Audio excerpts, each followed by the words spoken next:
It was a Tuesday. I remember that clearly. Mostly because Tuesdays have a specific kind of weight to them. They aren't the fresh start of a Monday, full of resolved ambition and the crisp promise of a new week, nor are they the relief of a Friday where the horizon begins to glow with the anticipation of rest. Tuesdays are the trenches.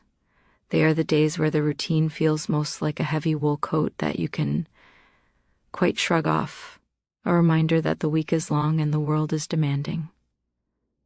I had walked through the front door of my house around 6 p.m, carrying the residual hum of the office in my bones, that low-frequency vibration of emails answered, meetings endured, and small, inconsequential conversations that drain your social battery drop by drop. The house was quiet, which was typical. Over the last few years, the silence in our home had transformed. It used to be a peaceful silence, the kind that exists between two people who are so comfortable they don't need to fill the air with noise. But lately, slowly, imperceptibly, it had curdled into something else, a silence that felt like distance, like a vast invisible ocean separating the kitchen from the living room, the bedroom from the study. I dropped my keys in the ceramic bowl by the entrance, the clatter sounding too loud in the empty hallway. I went through the motions of decompressing, engaging in the small domestic rituals that tether us to sanity. I hung up my coat. I checked the mail, though I knew it would just be bills and flyers, and I poured a glass of water, drinking it standing up at the kitchen island while staring out at the backyard where the twilight was beginning to bleed the color out of the trees. I needed to wash the day off. It wasn't just a physical need for cleanliness, it was a psychological necessity. The shower had become my sanctuary, my white-tiled confessional, where I could close my eyes and pretend for 20 minutes that I didn't have responsibilities, or worries, or a marriage that felt like it was drifting onto the rocks of indifference. I walked up the stairs, the carpet muffling my footsteps, and entered the bathroom, locking the door behind me out of habit more than necessity. I turned the faucet, adjusting the temperature with the precision of a safe cracker until it was just right. Hot enough to sting slightly, hot enough to turn the skin pink and loosen the knots in my shoulders. As the room began to fill with steam, softening the hard edges of the mirror and the vanity, I stepped in. The water hit me like a benediction. I let out a long, ragged sigh, the kind that seems to expel not just air but stress, tipping my head back to let the spray run through my hair. I stood there for a long time, just existing, letting the sensory experience overtake the intellectual noise in my head. The smell of my lavender soap, the thrumming sound of the water against the fiberglass, the enveloping heat. It was a cocoon. I was safe here. I was alone here. And then the sound. It was faint at first, a subtle shift in the air pressure of the room more than a noise, but then came the distinct, terrifying click of the bathroom door opening. My eyes snapped open, stinging slightly from the water. I froze, my heart hammering a frantic rhythm against my ribs. I had locked that door. I was sure I had locked it. Or had I? The mind plays tricks on you when you live on autopilot. For a second, I convinced myself it was just the house settling, the old beams groaning under the cooling night air. But then came the footsteps. They were soft, hesitant, not the heavy tread of an intruder, but the familiar gait of someone who knows the floorboards. Then the door clicked shut again.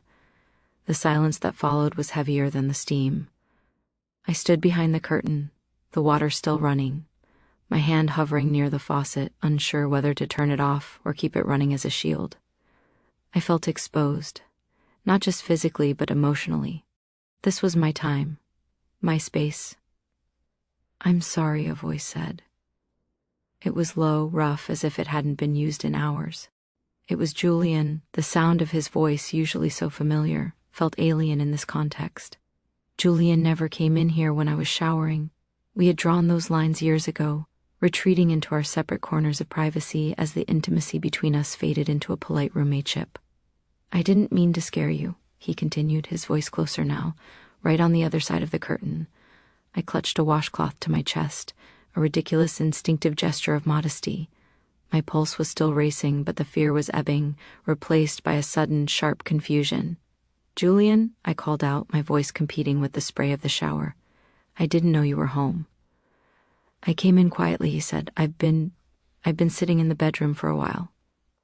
I stared at the white plastic of the curtain, seeing the vague, blurred shadow of his figure standing by the vanity.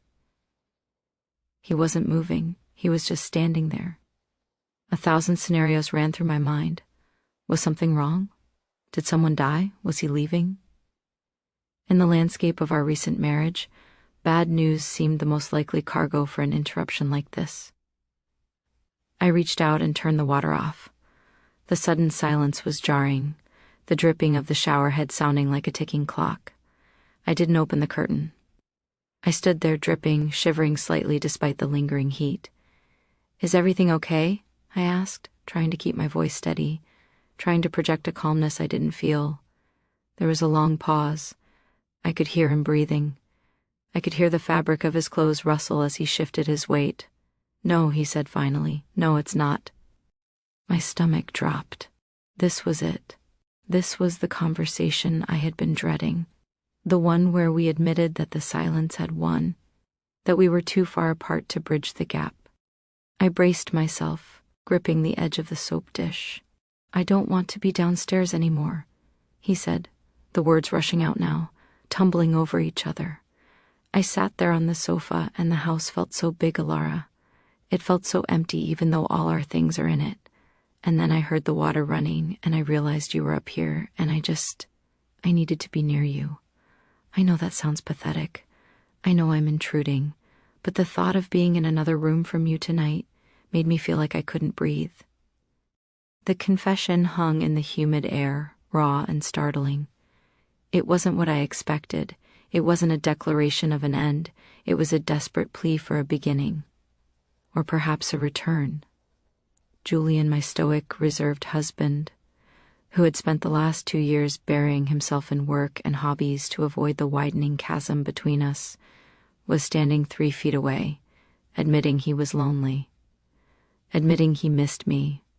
I felt a crack form in the wall I had built around myself. It was a terrifying sound, that cracking. It meant I had to feel something again. "You're not intruding," I said, my voice softer now, barely a whisper. I was surprised. "I can go," he said quickly, pulling back into his shell. "I can wait outside.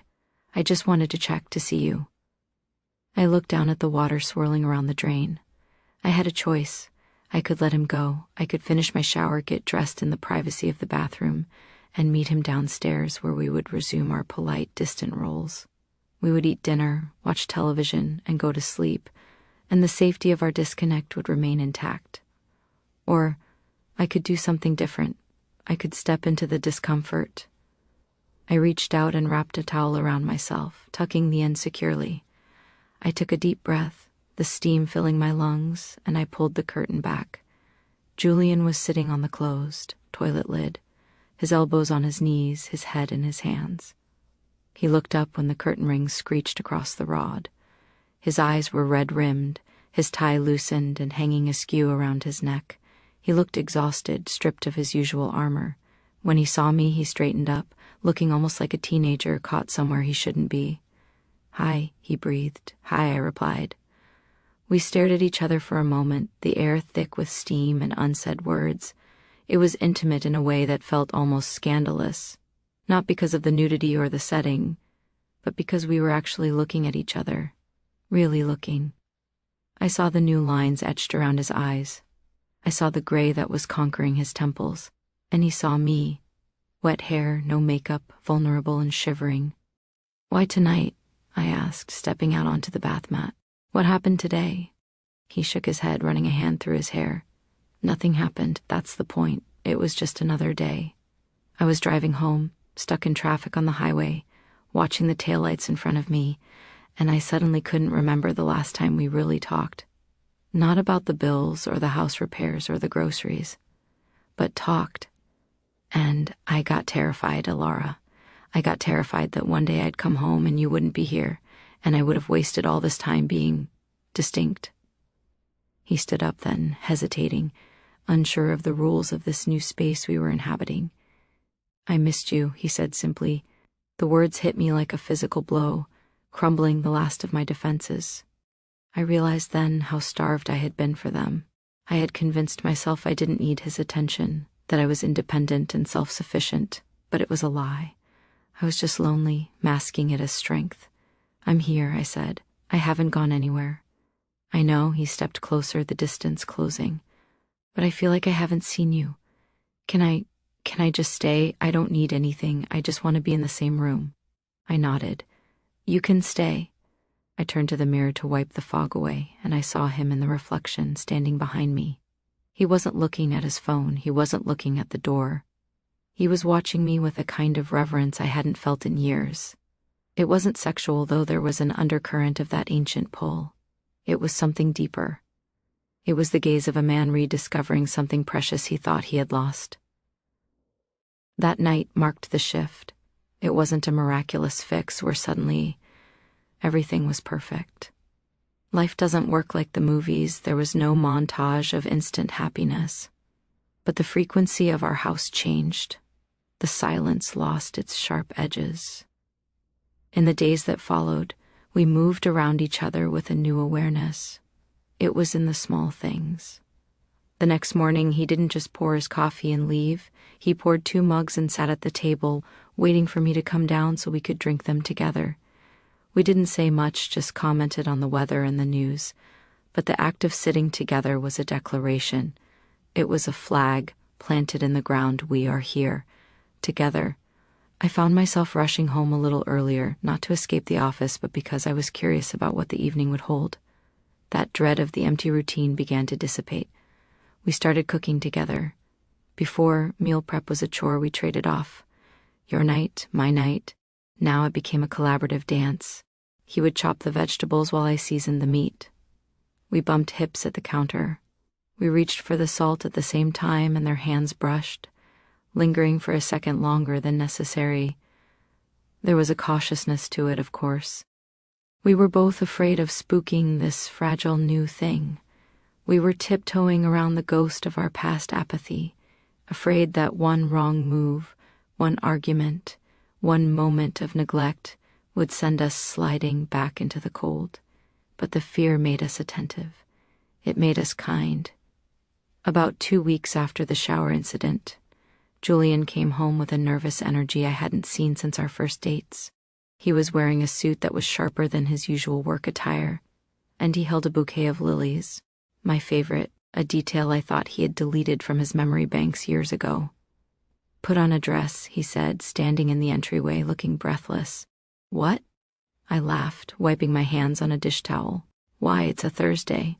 I know, he said, but I made a reservation. There's that new Italian place downtown, the one by the river you mentioned 3 months ago. I got us a table. I was stunned. I had mentioned that restaurant in passing, a throwaway comment while reading a review in the paper. The fact that he had filed it away, saved it, and acted on it felt like a miracle. Give me 20 minutes, I said, already turning toward the stairs. Take an hour, he called after me. I'm not going anywhere. Dinner was revealing. We sat in a booth in the back, surrounded by the low murmur of other diners and the clinking of silverware, but it felt like we were on an island. The wine was dark and rich, the candlelight flattering. For the first 20 minutes, we stuck to the safe topics. Work, the neighbor's dog, the car needing service. But then Julian put his fork down and looked at me across the white tablecloth. I realized something, he said, his voice serious. What's that? I realized that I stopped trying to know you. I thought I already did. I thought, okay, we've been married 10 years. I have the map of Alara. I know her terrain. But you changed. You grew. And I was looking at an old map. I swirled the wine in my glass, watching the red liquid coat the sides. I did change, I admitted. I got harder, I think. Or maybe just quieter. I stopped waiting for you to notice me. He winced, the truth stinging. I deserved that. I got complacent. I treated our marriage like a piece of furniture, something that's just there that you don't have to maintain. But that night in the bathroom, seeing you there, it scared me straight. I want to know the new map, Alara. I want to know who you are right now, not who you were when we were 25. I reached across the table and took his hand. His grip was firm, warm, anchoring. "I'm still figuring her out too," I smiled, "but I'd like to introduce you to her." That dinner was the bridge. We crossed it together, leaving the land of roommates and entering the territory of partners. We started talking, really talking. We stayed up late on weekends, just lying in bed in the dark, whispering about our fears, our regrets, the things we wanted to do before we got too old to do them. I told him about how much I hated my job, something I had never voiced because I thought he would worry about the money. He told me about his anxiety, the crushing pressure he felt to be the provider, the fear that he wasn't enough. We unpacked the baggage we had been carrying separately and started sorting through it together. And then came the evening in the park. It was about a month later. The season was turning, the crisp bite of autumn bleeding into the air. We had decided to take a walk after dinner, strolling through the city park near our house. The street lamps were casting long, golden pools of light on the paved path, and the leaves crunched satisfyingly under our boots. We were walking hand in hand, swinging our arms slightly, a gesture so youthful and carefree it made me feel lightheaded. We weren't saying much, but the silence was different now. It was the companionable silence of two people who are completely at ease with each other's presence.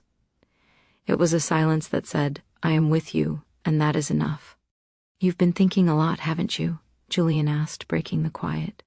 He stopped walking and turned to face me, the light from above catching the angles of his face, illuminating the sincerity in his eyes. "About what?" I asked, though I knew. "About this, about us, about what's happening." I nodded, looking down at our boots on the pavement. "I have. It's strange, Julian, in a good way, but strange. It feels like I'm having an affair, but with my own husband." He laughed, a rich, deep sound that vibrated in his chest. "I know what you mean. I feel like I'm courting you all over again. I get nervous before I come home. I wonder if you'll like my tie. It's ridiculous." "It's not ridiculous," I said. "It's lovely. I don't want to rush you," he said, his expression turning serious again. "I know I did a lot of damage with my neglect. I know trust isn't a light switch you can just flip back on. I don't want you to feel pressured to act like everything is perfect." "I don't feel pressured," I said honestly. "I feel relieved. I feel like I was holding my breath for years and I finally exhaled." He took both my hands in his, pulling me a step closer so that the toes of our boots touched. "I'm not going anywhere, Alara. I need you to know that. The drifting is over. I'm anchored here. Whatever it takes, however long it takes to fix what we broke, I'm in." I looked up at him, searching his face for any sign of hesitation, but I found none. I saw only the man I had married, but upgraded, humbled by the near loss of us, strengthened by the resolve to be better. "I'm in too," I whispered. "I'm ready to see where this goes." He smiled, and the years seemed to melt away from his face. He leaned down and kissed me, right there in the middle of the park under the amber glow of the street lamp. It wasn't a polite peck on the cheek. It was a kiss that held promises. It tasted of the cold night air and the warmth of a second chance. As we pulled apart and resumed our walk, his arm wrapped securely around my waist, I realized something profound. Love isn't a static object. It isn't a stone you find and keep in your pocket. It's a living thing. It breathes, it grows, it withers if you starve it, and it blooms if you water it. We had let ours wither nearly to the root, but the root was deep. The root was strong. We walked home in the cool night, the windows of our house glowing yellow in the distance, welcoming us back. It looked different to me now. It wasn't a prison of silence anymore. It was a workshop. It was a place where we were building something new, brick by brick, conversation by conversation, shower by shower. I squeezed his hand, and he squeezed back, 3 quick pulses. "I love you." I didn't know exactly what the future held. I knew there would still be bad days, arguments, moments of fatigue, but I also knew that I wasn't walking into that future alone. I had a partner again. I had Julian, and for the first time in a very long time, the hum of the house was a melody I wanted to sing along to. We stepped onto the porch. He unlocked the door, and we walked inside together, closing the door on the cold, and stepping into the warmth of a home that finally felt like one.